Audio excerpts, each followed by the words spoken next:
шаби 31 май бетартибиҳо дар заминаи эътироз аз марги як марди сиёҳпӯст дар натиҷаи зиёдаравии корманди пулис дар Миннесота ба 75 шаҳри Иёлоти Муттаҳидаи Амрико густариш пайдо кард. Дар чанд аёлати Амрико барои қатъи беназмиҳо аз нерӯи артиш истифода шуд ва садҳо нафар боздошт гаштаанд. Гурди миллии Амрико эълом дошт ки наздики 5000 сарбози он дар 24 аёлат ва пойтахти кишвар Вашингтон даст ба кор шуданд. Ба камиаш дар 40 шаҳр аз ҷумла Лос-Анҷелес, Чикаго, Детройт ва ғайра соати коменданти дароз карда шуд. эътирозгарон хашми худро аз марги Ҷорҷ Флойди 46-солаи сиёҳпӯст аз тарафи корманди пулис баён медоранд.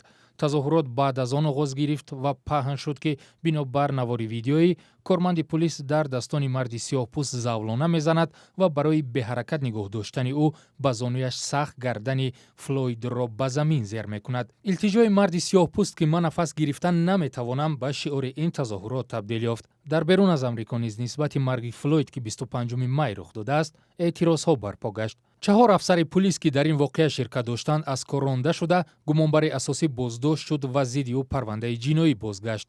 вале норозиён мегӯянд ин чораҳои қонеъкунанда нестанд ва ҳамчунин бахши бузурге аз мардуми Иёлоти Муттаҳидаи Амрико аз маҳдудиятҳои марбут ба бемории ҳамагири коронавируси нав норозианд. президенти Амрико Доналд Трамп аз амалкарди Гурди миллии Амрико барои қатъи зӯроварӣ ситоиш кард. ҳамзамон вай расонаҳои ахбори оммаро танқид намуд ки ба гуфтаи ӯ барои ангехтани нафрат ва харҷу марҷ ҳама корро мекунанд. Трамп рӯзи 30 май марги Флойдро фоҷиаи ҷиддӣ номид ва афзуд ки кишварро лабрези хашм ва мутам кард. президенти Амрико гуфт ҳукуматаш роҳ нахоҳад дод ки тазоҳурот ба зӯроварии тӯдаҳо табдил шавад.